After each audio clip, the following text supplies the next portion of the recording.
Sebuah cerita yang mungkin terdengar seperti mitos atau legenda, namun di balik kisah ini, ada kebenaran yang tidak bisa dipungkiri. Dusun gaib di pedalaman hutan Kalimantan, tempat yang hanya bisa diakses oleh mereka yang tersesat, tempat yang tak pernah dicatat di peta manapun, dan mereka yang menemukannya tidak pernah kembali. Saya seorang peneliti, dan tugas saya sederhana, mencari dan mendokumentasikan spesies tumbuhan unik di hutan Kalimantan.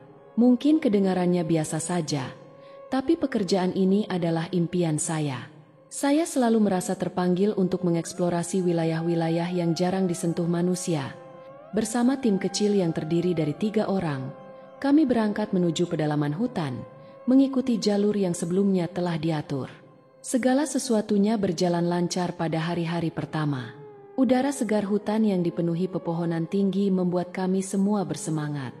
Tanaman-tanaman eksotis dan burung-burung langka yang hanya bisa ditemukan di wilayah ini menghiasi perjalanan kami. Namun, cuaca mulai berubah drastis pada hari ketiga. Hujan deras turun tanpa henti, menghalangi pandangan kami, dan tanah yang basah membuat perjalanan semakin sulit. Alat komunikasi kami juga mulai bermasalah. Sinyal hilang begitu kami semakin jauh masuk ke hutan.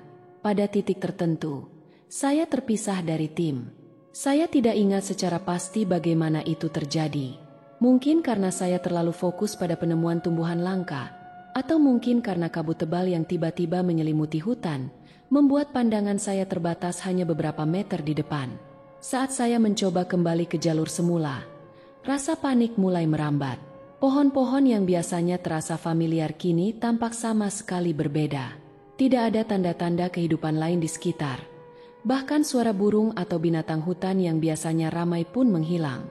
Peta yang saya bawa seolah tidak berguna. Meskipun saya berusaha keras untuk menemukan kembali jejak tim, setiap langkah justru membawa saya semakin jauh dari jalur yang benar. Rasa cemas mulai menguasai diri saya. Jantung saya berdetak kencang saat saya menyadari bahwa saya benar-benar tersesat.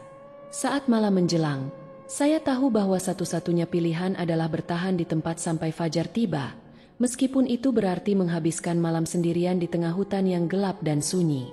Saat saya duduk di bawah pohon besar, mencoba mengatur napas dan menenangkan diri, saya melihat sesuatu yang aneh. Di kejauhan, di antara pepohonan yang gelap, ada cahaya kecil. Cahaya itu begitu tidak biasa. Tidak mungkin ada perkampungan di sekitar sini. Kami terlalu jauh dari desa manapun. Tetapi rasa penasaran dan harapan untuk menemukan orang lain lebih kuat daripada logika saya. Saya memutuskan untuk mengikuti cahaya itu. Semakin dekat saya dengan cahaya, semakin aneh perasaan yang muncul dalam diri saya. Seperti ada sesuatu yang tidak seharusnya berada di sini. Sesuatu yang membuat bulu kuduk saya berdiri tanpa alasan jelas. Saat akhirnya saya sampai di sumber cahaya, saya terkejut menemukan sebuah dusun kecil di tengah-tengah hutan. Dusun ini tampak begitu normal, dengan rumah-rumah kayu sederhana yang dikelilingi oleh kebun-kebun kecil. Ada sesuatu yang tidak bisa saya jelaskan tentang tempat ini. Dusun ini tidak ada di peta manapun, dan cara ia muncul begitu tiba-tiba, di tengah hutan yang sangat lebat, membuat semuanya terasa tidak masuk akal. Tapi saya memutuskan untuk melangkah masuk. Saya pikir, mungkin inilah kesempatan saya untuk mendapatkan bantuan, untuk kembali ke jalur yang benar. Lagi pula, penduduk dusun ini tampak ramah. Mereka menyambut saya dengan senyuman, mengundang saya masuk ke dalam salah satu rumah mereka yang paling besar. Meski sedikit aneh, saya merasa lega karena setidaknya ada orang-orang di sekitar saya. Jauh di dalam hati, perasaan gelisah tidak bisa hilang begitu saja. Sesuatu tentang tempat ini terasa salah. Tapi saya berusaha mengabaikannya, berharap bahwa esok hari, semuanya akan kembali normal. Tapi kenyataannya, saya masih tidak percaya bahwa di tengah belantara hutan yang begitu terpencil, saya bisa menemukan sebuah pemukiman. Penduduknya, yang sebagian besar adalah orang-orang tua, menyambut saya dengan ramah. Mereka memberikan saya tempat untuk beristirahat, menyediakan makanan, dan menawarkan untuk membantu saya kembali ke jalur esok hari. Rasa lega sempat membanjiri dada saya, setidaknya untuk sesaat. Rumah tempat saya menginap adalah rumah kayu yang besar, tampak seperti rumah utama di dusun ini. Tuan rumah, Seorang pria tua dengan wajah yang penuh kerutan namun tersenyum hangat, memperkenalkan dirinya sebagai Pak Leman. Dia memberitahu saya bahwa dia sudah lama tinggal di dusun ini dan selalu terbuka bagi siapapun yang membutuhkan pertolongan. Mungkin kamu hanya tersesat sebentar. Besok pagi, aku akan mengantar kamu keluar dari hutan ini, katanya dengan nada tenang yang membuat saya merasa lebih tenang. Meski perasaan lega mulai muncul, ada sesuatu yang mengganggu pikiran saya. Dusun ini tidak terlihat di peta manapun, dan saya sudah memeriksa peta berkali-kali. Dusun ini seharusnya tidak ada. Saat saya menanyakan hal itu pada Pak Leman, dia hanya tersenyum samar dan berkata, "Hutan Kalimantan itu luas, tidak semua tempat bisa ditemukan di peta." Jawaban itu seharusnya cukup untuk membuat saya tenang, namun insting saya berkata lain. Terlebih lagi, meskipun para penduduk tampak sangat ramah, ada sesuatu yang terasa aneh tentang mereka. Selama saya di sana, saya merasa seakan-akan selalu diawasi. Setiap kali saya menoleh, saya bisa melihat beberapa penduduk melirik ke arah saya dengan tatapan yang sulit dijelaskan, antara penasaran dan menyembunyikan sesuatu. Setiap kali saya bertanya atau mencoba berbicara lebih lanjut, mereka mengalihkan perhatian saya dengan cepat. Cahaya dari pelita yang menerangi dusun itu memberikan kesan magis. Semuanya tampak tenang dan damai, terlalu sempurna. Makanan yang mereka sajikan terasa lezat, tapi ada sesuatu yang membuat saya merasa tidak nyaman. Mungkin karena terlalu hening, atau mungkin karena suasana yang seolah-olah diam, seakan dunia di sekitar dusun ini berhenti. Tidak ada suara burung atau serangga hutan, hanya kesunyian yang melingkupi. Setelah makan malam, saya mencoba berbicara dengan penduduk lainnya, mencoba mencari tahu lebih banyak tentang dusun ini. Saya bertanya apakah ada jalan pintas untuk keluar dari hutan, dan apakah mereka memiliki peta atau pengetahuan tentang jalur yang aman. Sama seperti Pak Leman, mereka selalu memberikan jawaban yang samar atau bahkan hanya tersenyum dan mengangguk tanpa banyak bicara.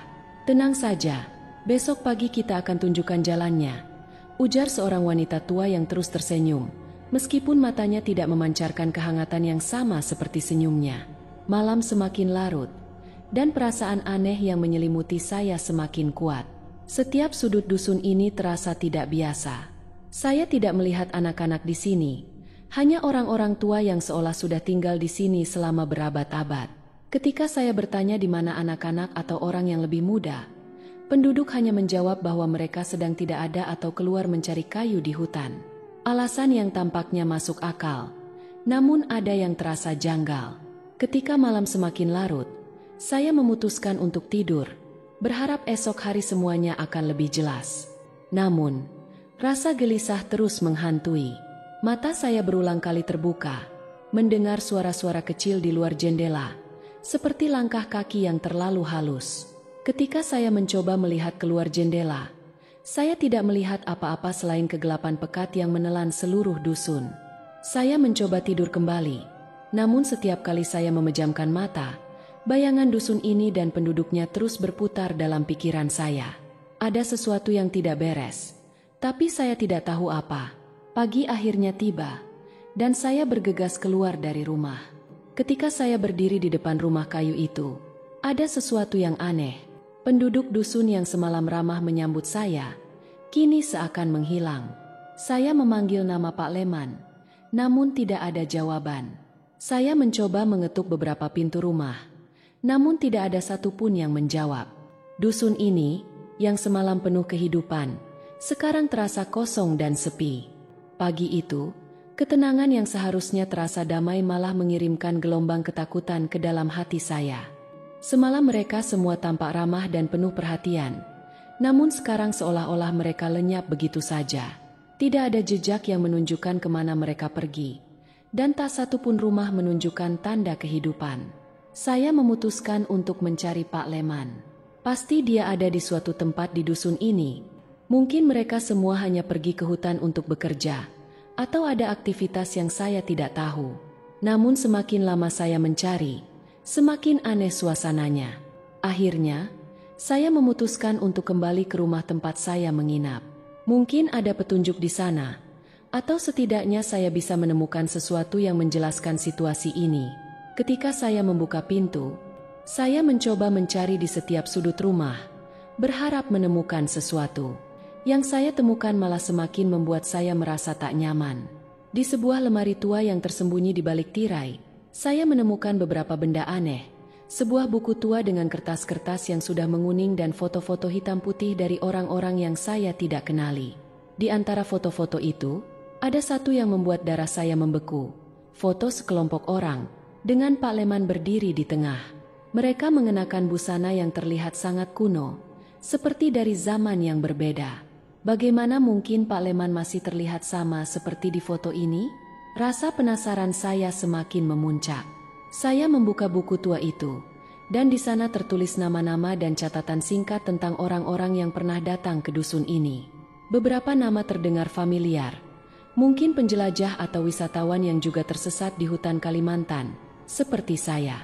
Yang paling mengejutkan adalah catatan yang tertulis di akhir setiap nama, seperti takdir yang menanti mereka. Tidak pernah kembali, hilang tanpa jejak, atau menjadi bagian dari dusun. Saya merasa ada sesuatu yang sangat salah di sini.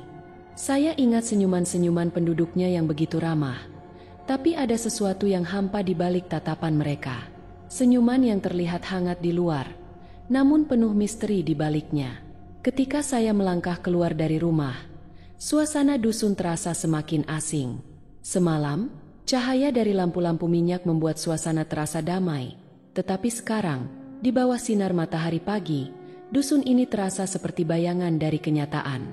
Sesuatu yang seharusnya ada di sini, tapi tidak terlihat sepenuhnya nyata. Saya mencoba meninggalkan dusun, berharap menemukan jalan keluar dari tempat ini. Setiap langkah yang saya ambil selalu membawa saya kembali ke titik awal.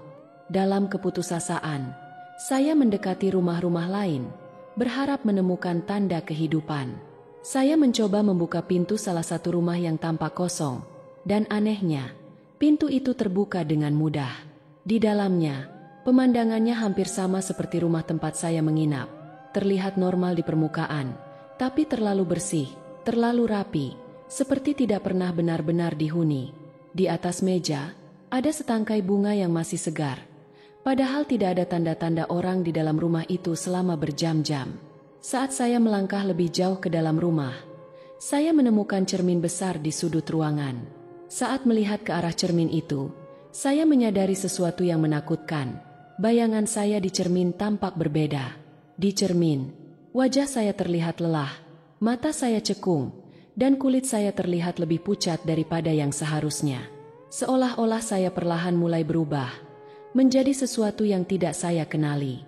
Ketakutan mulai merayapi saya. Saya berlari keluar dari rumah itu dan kembali ke rumah Pak Leman. Saat saya kembali ke rumah Pak Leman, saya melihatnya berdiri di depan pintu. Senyumannya masih seperti semalam. Namun kali ini, senyum itu terasa lebih menyeramkan daripada sebelumnya. Dan saya sadar, mungkin saya sudah terjebak lebih dalam dari yang saya kira. Dengan suara gemetar, saya bertanya, apa yang sebenarnya terjadi di sini? Pak Leman hanya tersenyum, senyuman yang sama seperti penduduk lainnya. Senyuman yang kini saya sadari bukanlah tanda keramahan, melainkan tanda bahwa saya sudah terlalu jauh masuk ke dunia mereka. Semua perasaan curiga dan aneh yang saya rasakan sejak pertama kali tiba di dusun ini sekarang memuncak menjadi rasa takut yang nyata. Saya tidak tahu apa yang sedang terjadi, tetapi naluri saya berteriak agar saya segera pergi dari sini. Saya memutuskan untuk mendesak Pak Leman. Dengan suara gemetar, saya mengulangi pertanyaan saya. Apa yang sebenarnya terjadi di dusun ini? Kenapa saya tidak bisa menemukan jalan keluar? Pak Leman perlahan menurunkan senyumnya. Wajahnya yang sebelumnya tampak ramah kini berubah menjadi serius. Ada beberapa hal yang seharusnya tidak perlu kau ketahui. Kata-kata itu membuat jantung saya berdegup kencang. Maksudmu apa? Aku tidak bisa terus berada di sini. Aku harus kembali. Pak Leman menarik napas panjang dan menatap saya dengan tatapan penuh belas kasihan. Tidak ada yang bisa keluar dari sini. Dusun ini bukanlah bagian dari dunia yang kau kenal. Saya menatapnya dengan bingung. Kata-katanya terasa seperti tamparan di wajah saya. Namun saya tidak bisa memproses apa yang dia maksud. Apa maksudmu? Ini hanya sebuah dusun kecil di tengah hutan. kan? Aku hanya tersesat. Ini bukan sekadar dusun, potong Pak Leman dengan suara dingin. Dusun ini adalah perangkap. Sekali kau melangkah masuk, tidak ada jalan untuk kembali. Dulu, banyak orang yang tersesat seperti dirimu. Mereka datang, mencari jalan keluar, namun akhirnya menjadi bagian dari dusun ini. Kau mungkin sudah melihatnya dalam catatan yang kau temukan, mereka yang hilang tanpa jejak. Ingatanku langsung tertuju pada buku tua yang saya temukan di rumah itu. Nama-nama, foto-foto, catatan pendek tentang orang-orang yang pernah datang ke dusun ini dan tidak pernah kembali. Semua mulai terhubung dalam kepala saya, meski saya masih belum sepenuhnya paham bagaimana hal ini bisa terjadi. Apa yang sebenarnya terjadi di sini? Suara saya hampir tidak terdengar saat pertanyaan itu keluar. Pak Leman menatap saya dengan mata yang seakan-akan menyimpan berjuta rahasia kelam. Dusun ini terperangkap dalam dimensi lain, bukan bagian dari dunia yang kau kenal. Ada kekuatan gaib yang menjaga tempat ini. Kita, yang ada di dalamnya, telah menjadi bagian dari siklus yang tidak bisa dilanggar. Saya tidak tahu apakah saya harus mempercayainya atau tidak, tapi semuanya mulai terasa semakin nyata. Semua keanehan yang saya alami sejak pertama kali tiba di dusun ini, penduduk yang terlalu sempurna, jalan yang selalu membawa saya kembali ke tempat yang sama, dan sekarang, pernyataan dari Pak Leman yang terdengar seperti mimpi buruk. Bagaimana dengan penduduk dusun ini? Pak Leman mengangguk pelan. Mereka semua pernah seperti dirimu. Datang ke sini dengan berbagai alasan, namun tidak ada yang bisa kembali. Pada akhirnya, mereka menyerah dan menjadi bagian dari dusun ini. Mereka lupa siapa mereka, lupa kehidupan mereka sebelumnya.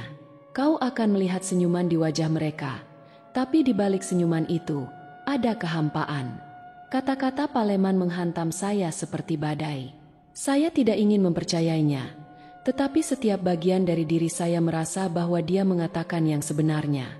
Saya mulai merasakan ketakutan yang semakin dalam, bukan hanya karena tempat ini, tapi juga karena saya mulai kehilangan ingatan saya tentang dunia luar. Setiap kali saya mencoba mengingat kenangan saya, wajah orang-orang yang saya cintai mulai kabur, seolah-olah mereka perlahan-lahan terhapus dari pikiran saya. Dengan suara penuh tekad, saya berkata kepada Pak Leman, "Aku tidak akan menyerah, akan kutemukan jalan keluar dari sini." Pak Leman hanya tersenyum tipis. Senyum yang sekarang saya kenali sebagai pertanda bahwa dia telah melalui fase ini sebelumnya. Semua orang berpikir begitu pada awalnya. Katanya pelan, tapi pada akhirnya, kau akan menyadari bahwa tempat ini tidak bisa dilawan. Saya menatapnya dengan penuh kebencian dan ketakutan. Aku tidak akan menjadi seperti mereka, saya berkata, hampir berteriak. Namun jauh di lubuk hati saya, ketakutan yang mendalam mulai merayapi setiap sudut pikiran saya. Kata-kata Pak Leman masih terngiang di kepala saya. Kau tidak akan pernah bisa keluar. Pernyataan itu menghantui saya, mengisi setiap detik dengan rasa takut dan putus asa. Saya ingin segera keluar dari sini, tetapi setiap upaya untuk melarikan diri kemarin berakhir sia-sia.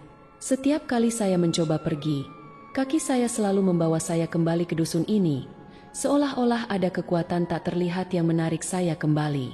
Tidak, saya tidak bisa menyerah begitu saja. Saya harus mencoba lagi. Tanpa buang waktu, saya keluar dari rumah dengan tekad yang membara.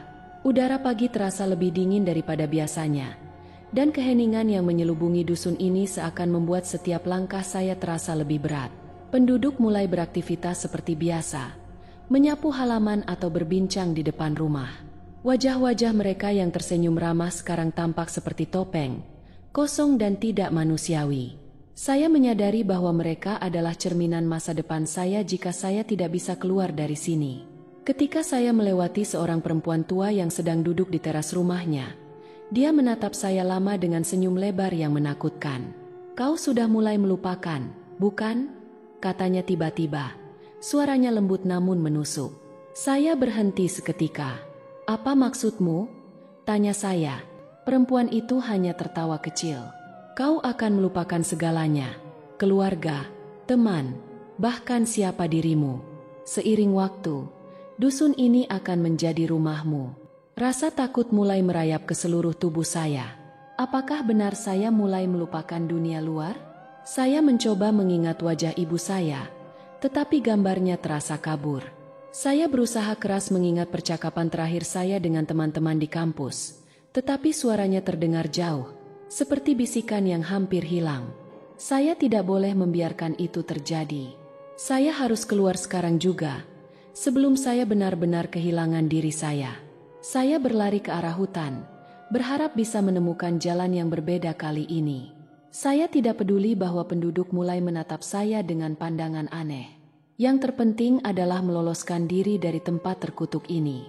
Kaki saya berlari secepat mungkin melalui jalan setapak yang semakin jauh ke dalam hutan. Saya terus berlari, melewati pohon-pohon besar yang menjulang tinggi dan semak-semak lebat. Setiap kali saya merasa telah membuat kemajuan, setiap kali saya yakin sudah jauh dari dusun, saya selalu menemukan diri saya kembali di tempat yang sama, depan gerbang kayu tua yang mengarah ke dusun. Seolah-olah saya berlari dalam lingkaran, tanpa pernah benar-benar meninggalkan tempat ini. Saya selalu kembali ke tempat yang sama. Tidak ada logika yang bisa menjelaskan ini. Lalu, saya mulai merasakan sesuatu yang lebih mengerikan. Saya mulai kehilangan ingatan.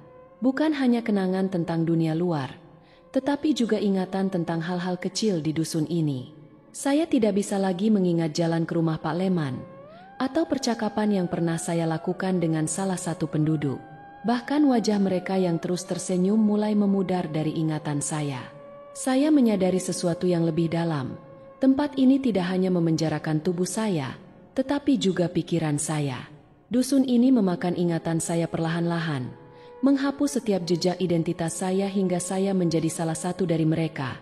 Dengan rasa takut yang semakin besar, saya kembali berdiri dan mulai berjalan tanpa arah di dalam dusun. Setiap langkah terasa sia-sia. Setiap jalan yang saya tempuh membawa saya kembali ke tempat yang sama. Waktu terasa melambat, dan saya mulai kehilangan kesadaran tentang berapa lama saya telah berada di sini. Hari demi hari berlalu, atau setidaknya begitulah yang saya pikirkan. Namun, di dusun ini, waktu tidak berjalan seperti di dunia luar. Saya mulai kehilangan ingatan tentang alasan saya datang ke hutan ini. Tujuan penelitian saya tentang flora Kalimantan, semua itu terasa seperti mimpi yang samar. Saya mulai kesulitan mengingat siapa diri saya.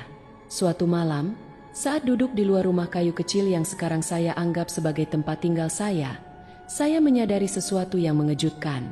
Saya telah menjadi bagian dari dusun ini.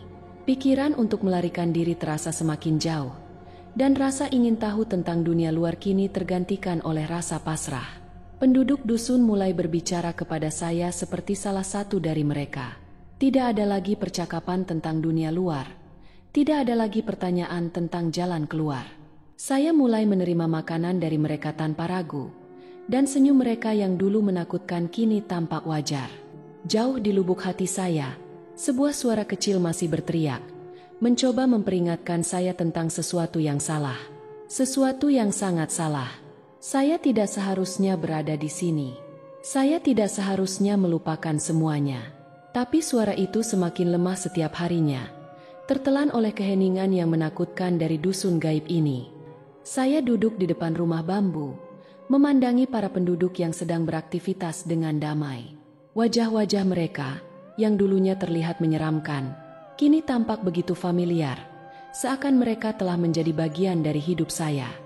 Hari-hari berlalu tanpa jejak, dan setiap kali saya mencoba mengingat alasan saya datang ke hutan ini, yang saya rasakan hanyalah kekosongan. Saya tahu saya pernah punya tujuan, sesuatu yang penting, tapi semua itu kini hilang. Saya mulai meragukan apakah saya masih ingat sepenuhnya siapa diri saya, atau saya sudah menjadi bagian dari dusun ini, seperti penduduk lainnya yang terus tersenyum tanpa jiwa. Setiap kali saya mencoba mengingat sesuatu dari kehidupan sebelumnya, pikiran saya terganggu oleh suara bisikan halus yang menghantui. Saya memutuskan untuk sekali lagi mencoba melarikan diri. Seperti biasa, penduduk menatap saya dengan senyum lebar mereka, seolah-olah mengetahui apa yang akan terjadi. Beberapa dari mereka bahkan melambaikan tangan, seakan sudah terbiasa dengan upaya sia-sia ini. Dengan tekad yang masih tersisa, Saya melangkah ke dalam hutan. Pohon-pohon besar menjulang tinggi di sekitar saya, menciptakan bayang-bayang gelap yang menelan saya. Tidak ada suara selain langkah kaki saya yang menginjak tanah. Saya terus berjalan, berharap bisa menemukan jalan keluar, meskipun setiap sudut hutan tampak sama, tanpa arah yang jelas. Saya tidak tahu berapa lama saya telah berjalan, tetapi ketika saya mulai merasa kelelahan, sebuah perasaan aneh menyelinap ke dalam diri saya. Untuk pertama kalinya sejak saya tiba di dusun ini, saya merasa bahwa saya mungkin benar-benar akan keluar. Tapi harapan itu segera hancur. Saya tiba di tempat yang sangat saya kenal, gerbang kayu tua yang menandai pintu masuk ke dusun. Hati saya tenggelam dalam keputusasaan. Tidak peduli seberapa jauh saya berjalan, saya selalu kembali ke tempat yang sama. Semuanya terjebak dalam sebuah lingkaran yang tidak bisa saya lewati. Saya kembali ke rumah bambu saya, merasa lebih terperangkap daripada sebelumnya. Di dalam, saya duduk di atas tikar. Saya menyadari bahwa tidak ada jalan keluar. Saya bukan lagi tamu di dusun ini. Saya telah menjadi bagian darinya. Pikiran saya perlahan berubah. Sekarang, alih-alih melarikan diri, saya mulai merasa nyaman dengan rutinitas yang monoton. Di malam hari, ketika saya berbaring untuk tidur, wajah-wajah dari masa lalu saya memudar semakin jauh. Nama ibu saya, teman-teman saya, alasan mengapa saya datang ke hutan ini, semuanya lenyap dalam kegelapan. Saya tidak lagi mengingat siapa saya sebelumnya. Saya telah menjadi salah satu dari mereka. Dusun gaib di pedalaman hutan Kalimantan tetap menjadi misteri yang menghantui masyarakat sekitar. Cerita-cerita tentang mereka yang tersesat di dalamnya dan tidak pernah kembali masih terus dibicarakan, menjadi peringatan bagi siapapun yang berani masuk terlalu dalam ke hutan. Mereka yang pernah mencoba, mungkin tidak akan pernah kembali, atau lebih buruk lagi, mereka akan kembali, tetapi tidak pernah menjadi diri mereka yang sama. Dusun ini akan terus ada, menunggu korban-korban baru. Bagi mereka yang berani menjelajahinya, ingatlah, sekali masuk, tidak ada jalan keluar.